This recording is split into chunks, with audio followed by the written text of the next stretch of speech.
अपने दोनों हाथों को जोड़ेंगे।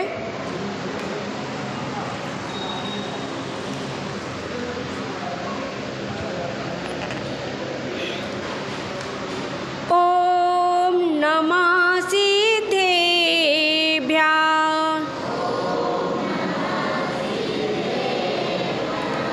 ओम नमः सिद्धेभ्यः।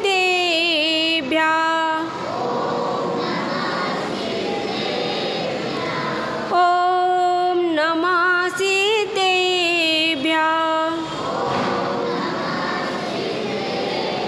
बोले अनंत सिद्ध परमेष्ठी भगवान की, बोले शांतिनाथ भगवान की, बोले कलिकुंडन से चिंतामणि पाशनाथ भगवान की, बोले आचार्य आदि महाई विमल सन्मति कुंती सागर जी गुरुदेव की, बोले परम पूज्य प्रथम गण्य आरकर विजयमती माता जी की, बोले पट्ट गण्य आरकर से विमल प्रभु माता जी की, बोले उत्तम संयम धर्म की, बोले 10 लाक्षण महापर्व की।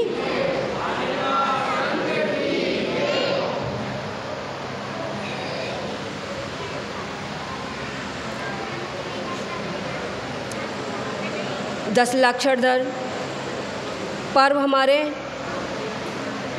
प्रतिदिन बढ़ते जा रहे हैं और एक एक दिन कम होता जा रहा है। आज हम कौन सी सीढ़ी पर हैं? सातवीं छठवीं है ना। हम तो तुमको जल्दी जल्दी तुम्हारे उपासों को देखकर जल्दी जल्दी आगे बढ़ा दे रहे हैं, है ना। तो उत्तम संयम दिन, उत्तम संयम यानी कि आत्मा के समीप होना, आत्मा के समीप ही जाना, ये क्या है? उत्तम संयम। आत्मा की जब समीप आ जाएंगे, पास में जब आ जाएंगे, तो हमको बाहर का कुछ भी नहीं दिखेगा। बाहर का संसार अपन को कैसा लगेगा? पीछे से बताइए। मेरा सब पे निगाह है, चश्मा लगाई हूँ, है ना। अपन जब आत्मा की तरफ देखेंगे तो हमारा क्या होगा? ध्यान कहाँ नहीं जाएगा? संसार की तरफ। और संसार कैसा है? विष बेल है। विष बेल है कि नहीं? एक बार जब कदम हमने आगे बढ़ाया कीचड़ में, तो दूसरा कदम क्या होगा? क्या होएगा? अपने आप बढ़ जाएगा ना। दूसरे कदम को हमको उठाने की ज़रूरत नहीं पड़ेगी। एक कदम आगे बढ़ाया तो दूसरा कदम अपने आप उठता है।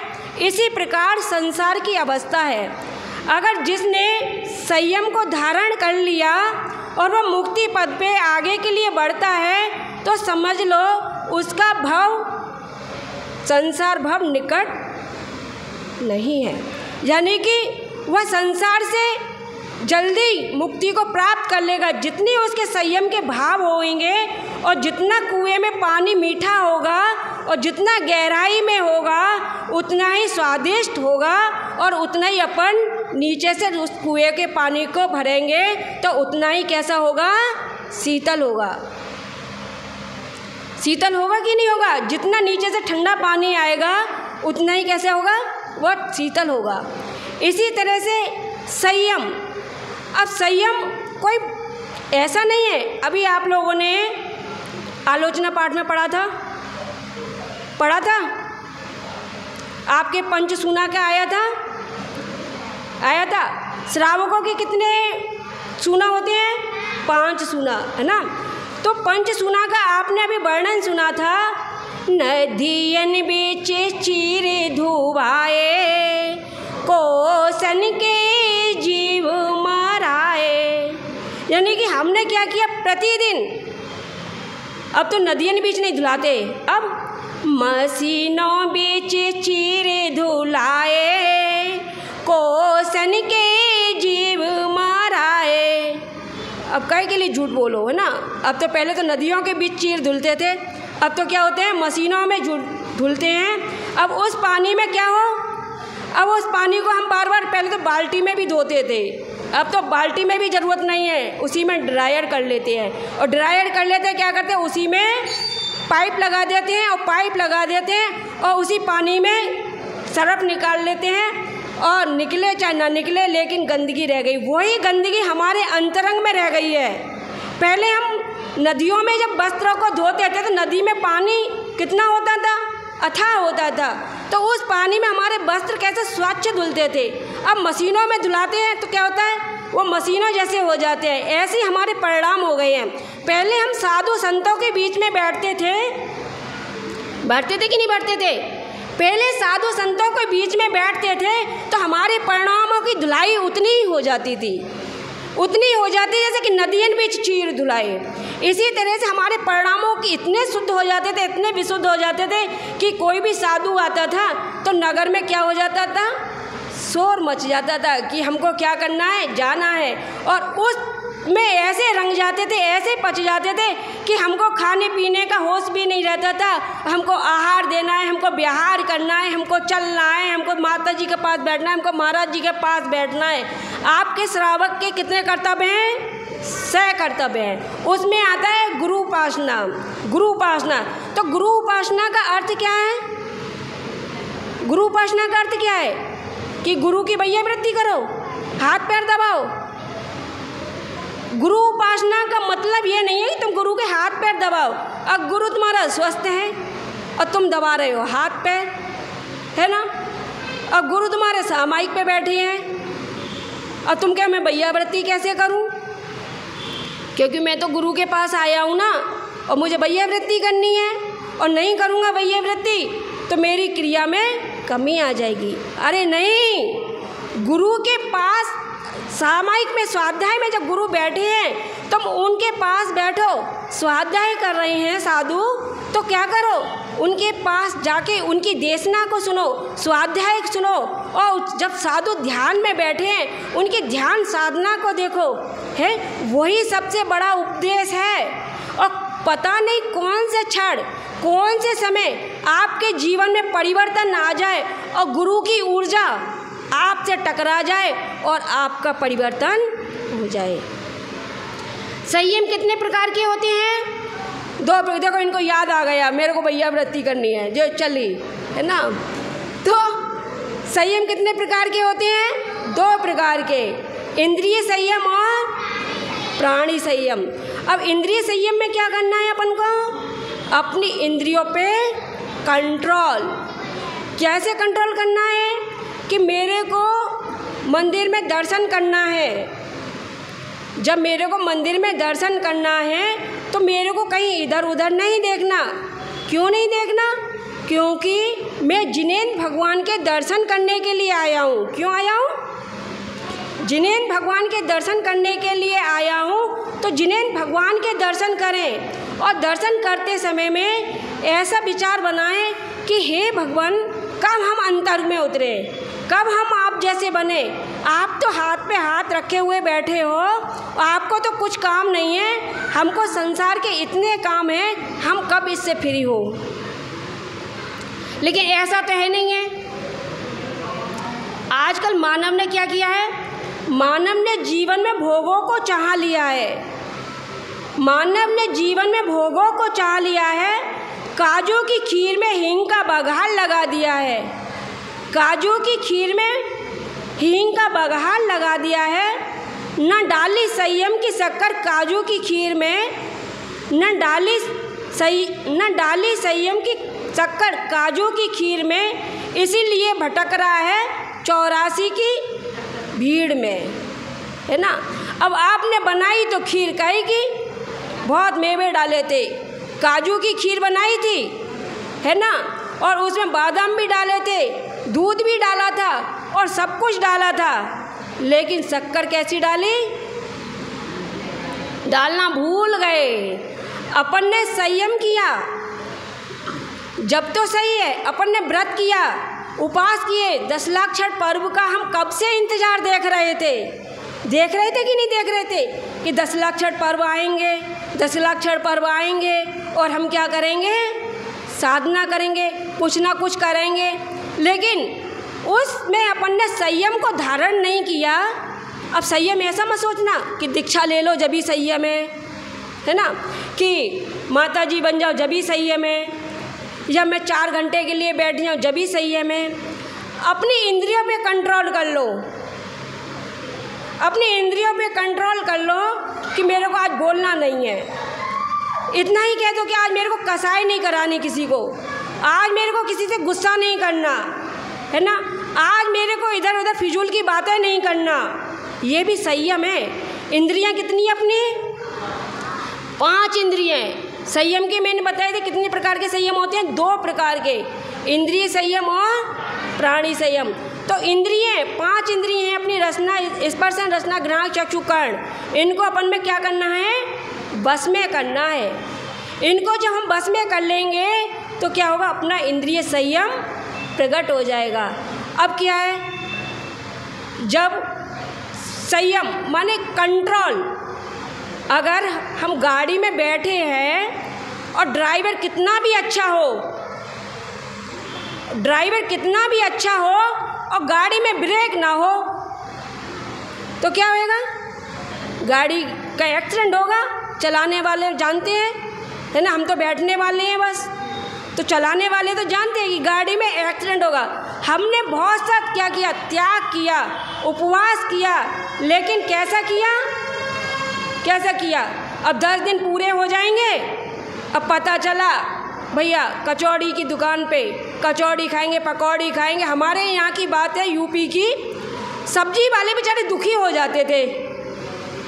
क्या कहते थे? जैनियों की व्रत आ गए, अब ये संयम के दिन आ गए इनके, ये तो फलों की दुकान भी बंद और सब्जी की दुकान भी बंद। तो हमारे 10 लाक्षण का जो मेला लगता है एटा में, तो वो घंटाघर पे ही लगता है।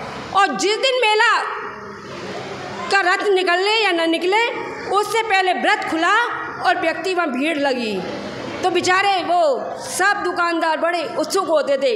व्रत खुल गए, लोग जैनियों के व्रत खुल गए, जैनियों के व्रत खुल गए। इतने खुश होते थे कि हमारी दुकान जो बंद थी वो कैसी हो गई?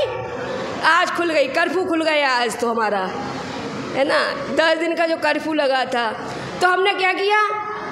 हाथी नहाया तो खूब पानी में, हाथी नहाया तो खूब पानी में, लेकिन क्या किया उसने? धूल फिर डाल ली, तो नहाया धोया सब एक सा। इसीलिए ये 10 लाक्षण पर्व साल में मैंने बताया था कितनी बार आते हैं? 3 बार आते हैं। वो क्यों आते हैं? 365 दिन होते हैं आपके, तो 365 दिन में आपको याद दिलाने आते हैं कि मैं अभी गया नहीं हूँ, मैं अभी गया नहीं हूँ। अपने अंदर में जो अनंतानुबंधी क्रोध, मान, माया कसाय बांध ली है, उस कसाय को क्या करो?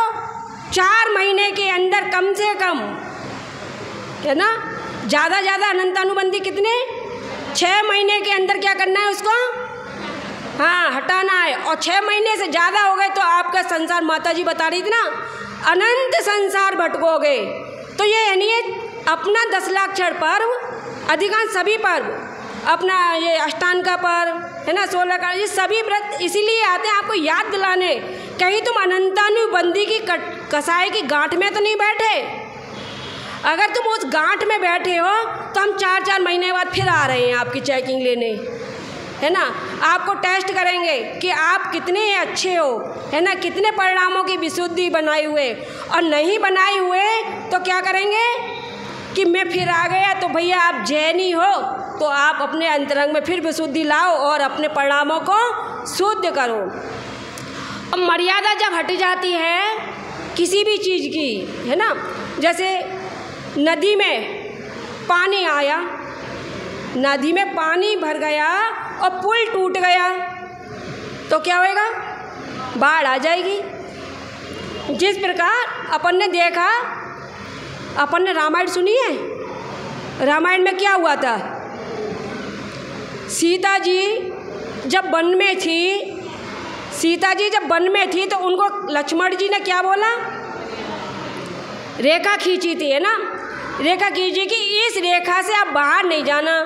तो अपने धर्म में ऐसा नहीं बताते, अन्य धर्म के अनुसार कहते कि रेखा खींची, तो अपने में तो रेखा नहीं खींची। उन्होंने कहा कि भाभी इस मर्यादा में रहना, इससे बाहर नहीं जाना। क्या नहीं करना? कि भाभी तुम इस मर्यादा में रहना, इससे बाहर नहीं जाना, अपनी कुटिया के अंदर रहना। तो सीता ने क्या किया? वो सोने का हिरण सोने का हिरण भी नहीं अपने में आता।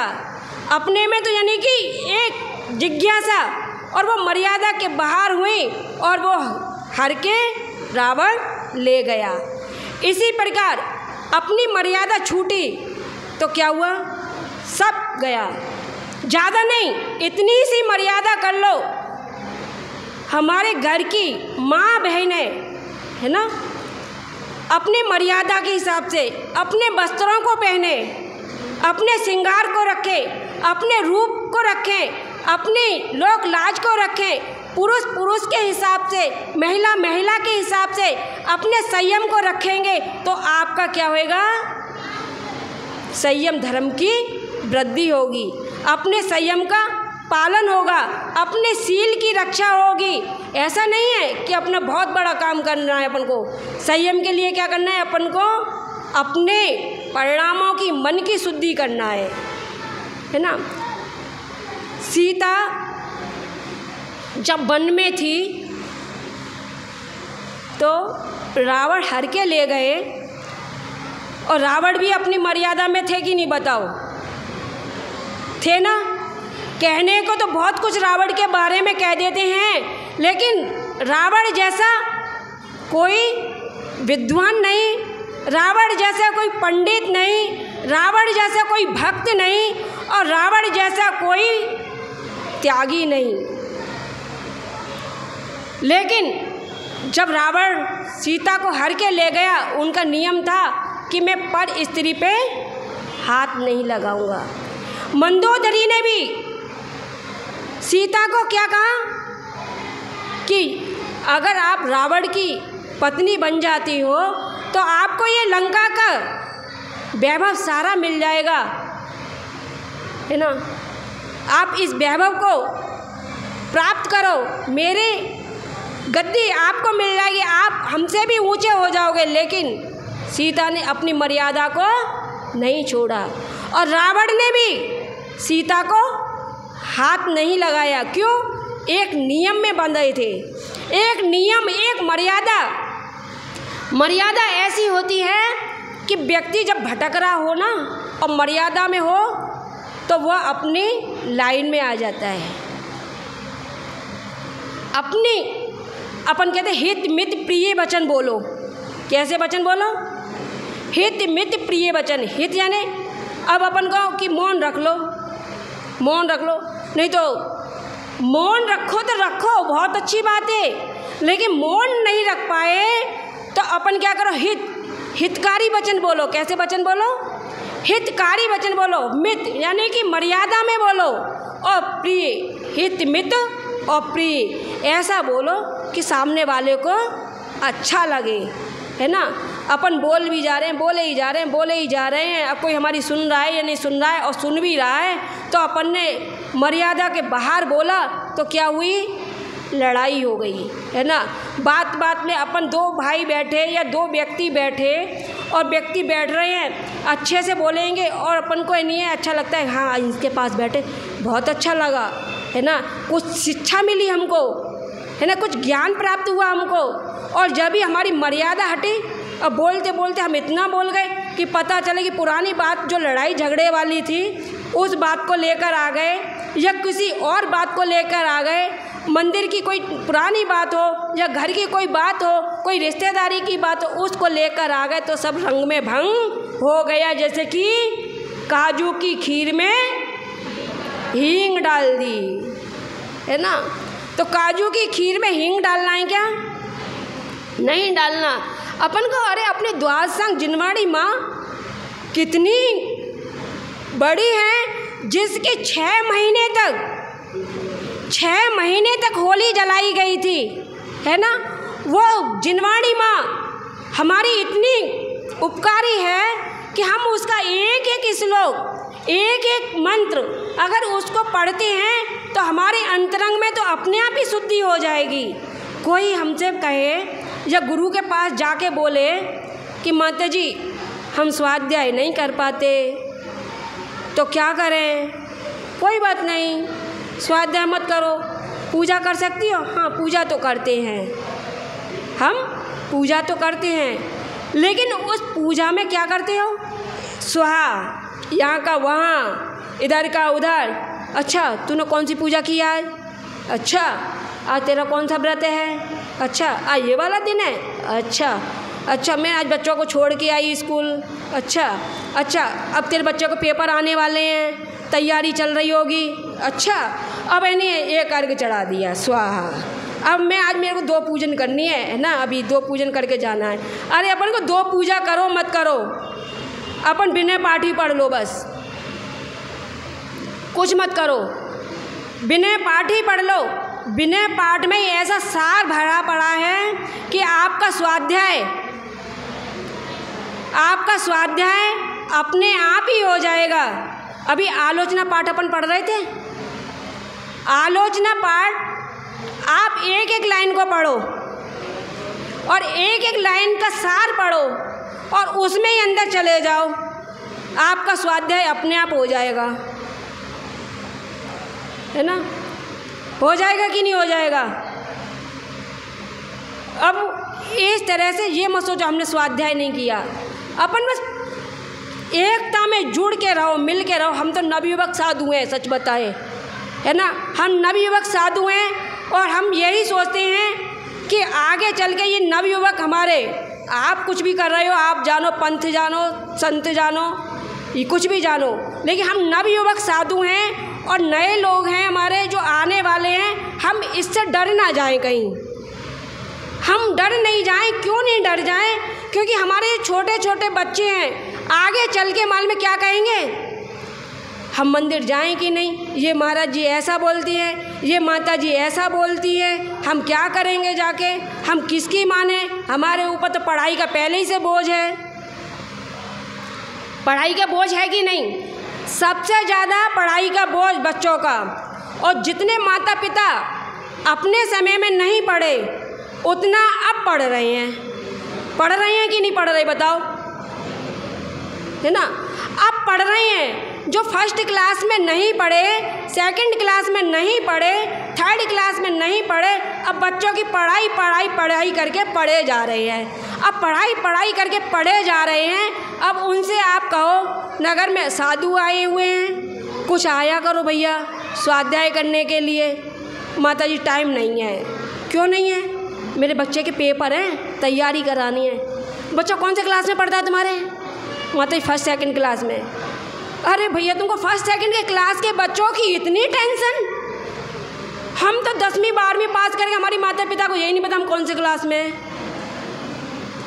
है ना? वो बेचारे अनपढ़ ही बने रहे और अब से एक में जाना है, रोज़ सुबह मंदिर खुले उससे पहले ही पहुंच जाना है, स्वाध्याय में जाना ही है ज़रूर। हमारी दादी हमको लेके जाती थी, हम ऐसे छोटे से थे, मन होता था नहीं होता था हमारा जाने का, लेकिन हमको उंगली पकड़ के लेके जाती कि चलो भैया। तो हम क्या कहते थे, पता नहीं वहाँ क्या पढ़ेंगी इनकी। पहले तो ऐसी एक व्यक्ति होता जिनवाड़ी माँ को चौकी पे रख के पढ़ता था, और हम क्या कहते थे, समझ में कुछ आता नहीं था, हम तो वहीं सो जाते थे उनकी गोदी में ही। अब गोदी में सो जाते थे, स्वाध्याय पूरा हुआ, हमारी दादी ने उठाया, हमको लेके आगे चल दिए। और वो स्वाध्याय सच बताएं वही परमाणु हो सकती हैं, हम आज इस गद्दी पे बैठे हैं, वही परमाणु। हमने तो कभी सोचा ही नहीं था। हमारा अगर जीवन सोचोगे तुम, हमारा जीवन बहुत मस्त में था, हम संयम में नहीं थे, हमारी भी गाड़ी बिना ब्रेक की थी। लेकिन एक एक कहानी सुनोगे, मैं अभी तुम्हारा टाइम होगा, लेकिन मैं बस एक बात बताती हूँ, एक बार की बात, बस एक पहला कदम बताती हूँ आपका। घर में ही थी, मेरे को नगर में महाराज जी आए हुए थे, और ऐसे महाराज जी आए हुए थे, अपन तो शौकी थे आलू के। हम बता रहे हैं ना कि हमारी माता पिता कहते थे, हमारी माँ बहुत धर्मात्मा थी, अष्टमी चौदस को आलू नहीं बनाती थी, और हमने कहा कि आलू नहीं बनेंगे अष्टमी चौदस को, तो नौमी और पूर्णमासी को तो बनेंगे, नहीं बनते तो अपन हल्ला करते थे।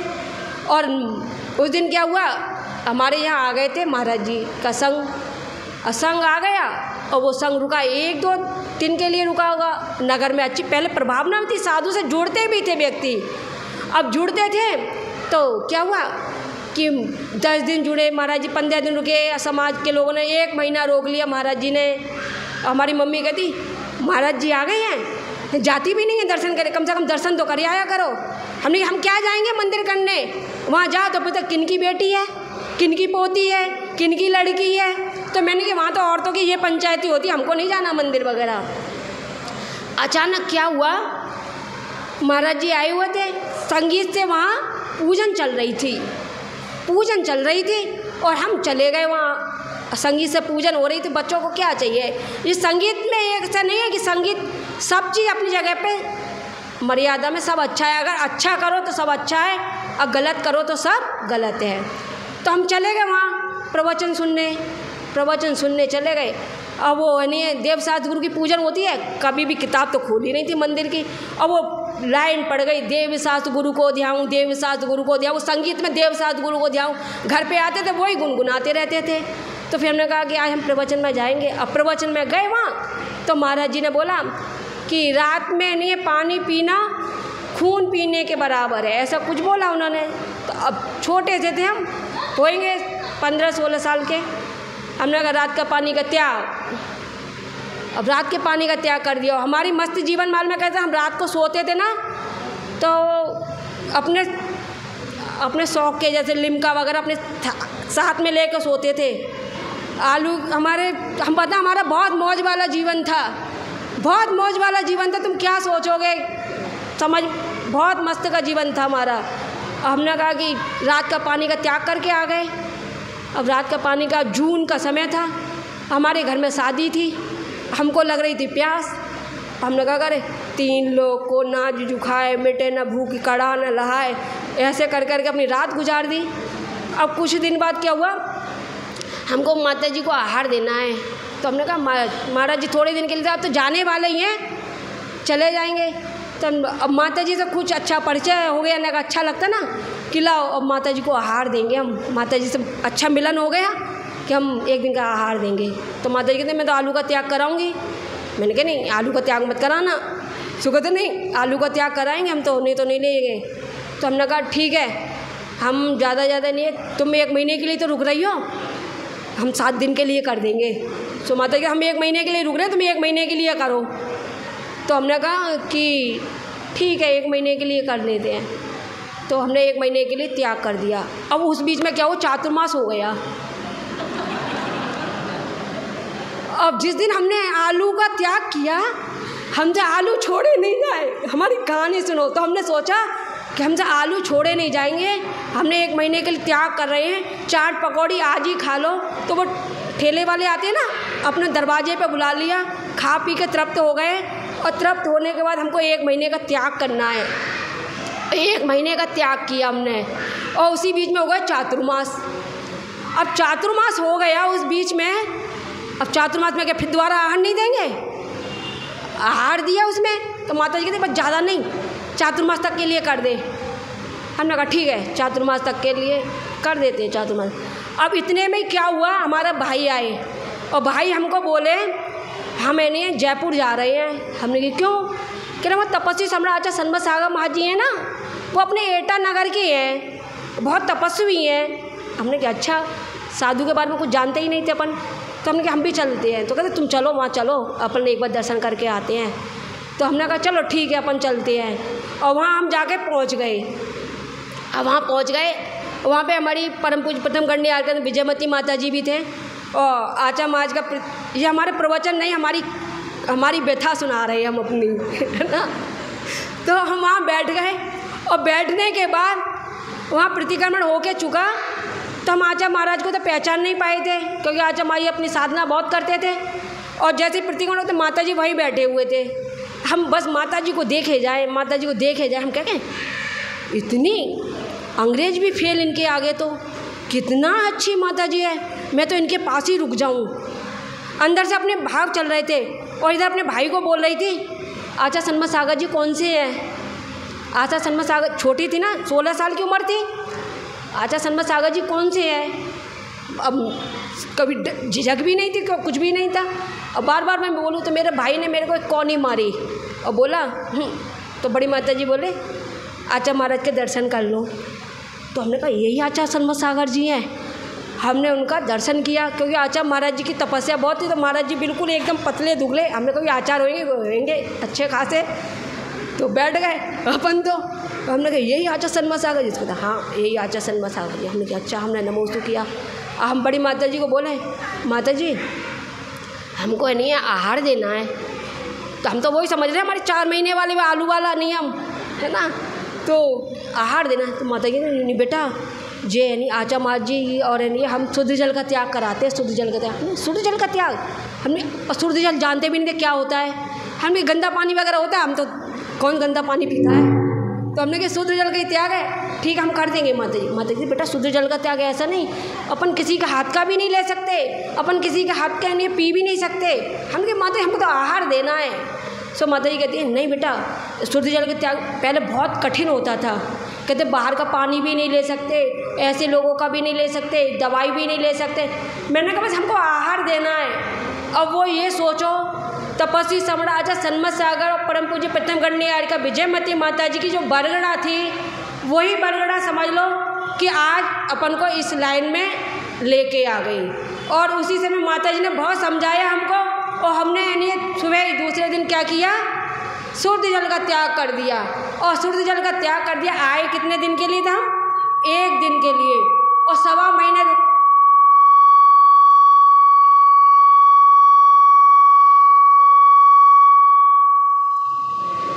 और हम रुके कितने दिन, 1.25 महीने रुके हम। और हमारे घर में ऐसी खलबली मच गई कि पता नहीं क्या होगा, ये दीक्षा ले लेगी, ये दीक्षा ले लेगी। और हमारे घर से समाचार आ गया, और समाचार आ गया तो फिर हमको जाना पड़ा। और हमको उस समय हमने माता जी कहा माता जी कैसे जाए, हमारे पापा आने नहीं देंगे, क्योंकि हमको भी पापा से बहुत राग था और कभी छूटे ही नहीं थे। तो हमने कहा पापा आने नहीं देंगे। तो माता जी की बेटा अभी जा। मैंने कहा हम आपको भी नहीं छोड़ पा रहे, घर को भी नहीं छोड़ पा रहे, हम क्या करें। तो माता जी ने एक बार मिल के आ जा, चली जा। तो हमने कहा कि माता जी नहीं आ पाऊँगी मैं। तो माता जी कहते कुछ बात नहीं, ऐसा कर ये नियम लेके जा। माता जी ने उस समय मेरे को कोई त्याग दिया, दूध का नियम दिया कि जब वापस आएगी तब ले लेना। तब उसके बाद हम घर गए। तो वो घर गए, हमने जो बढ़ते कदम बढ़ाए, हमारा कभी भी पीछे मुड़ के देखना नहीं हुआ। और हम अपनी दीक्षा की भी कहानी सुनाएंगे आपको, तो वो भी अजब और गजब है ना। वो ऐसी विशेष है, दुनिया में जो दीक्षा लेने जा रहा है उसको पता होगी मेरी दीक्षा कहाँ होनी है। हमारी बिनौली भी निकल गई, सब कुछ हो गए, हमको यही नहीं मालूम हमारी दीक्षा कहाँ होनी है। ये भारत का पहला इतिहास होएगा, है ना। तो हम ये संयम की विशेषता, संयम की विशेषता, गुरुओं के आशीर्वाद और गुरुओं के प्रति श्रद्धा और गुरुओं के परमाणु ये ऐसे जागृत कर देते हैं कि कब जाने कौन सी समय में हमको ऊपर की तरफ ले जाए। आज हम जिस भी अवस्था में हैं और उस अवस्था में हम इतने खुश रहते हैं, कभी कभी हम अपने आप में मग्न रहते हैं। अच्छा लगता है, क्योंकि हमको कभी भी ऐसे नहीं लगता कि हमने कुछ गलत कर लिया, कुछ ऐसा कर लिया। उसी जब से व्रत लिया, नियम लिया, आलू का भी त्याग किया, पानी का भी त्याग किया, लौट के ये नहीं लगा कि ऐसा हुआ। तो इसलिए कभी भी अपन है नहीं, कोई भी व्रती हो, कैसा भी हो, उसको कैसे परिणाम बनाओ, भैया आ तू कैसे भी तो आ, कैसे भी तो आ, लेकिन जिन मंदिर में आ, कहाँ, जिन मंदिर में आ, और पहले स्वाध्याय करेगा, संयम करेगा, अपने आप उसकी उन्नति अपने आप ही होती जाएगी। मैं सोच तो रही थी मैं नहीं सुगंध दशमी की कहानी के बारे में कुछ बताती, लेकिन अपना तो 9 ऐसे ही बज गया, तो आज का है ना। हाँ, और थोड़ा और वो ये बंद कर दो। बोलिए उत्तम संयम धर्म की।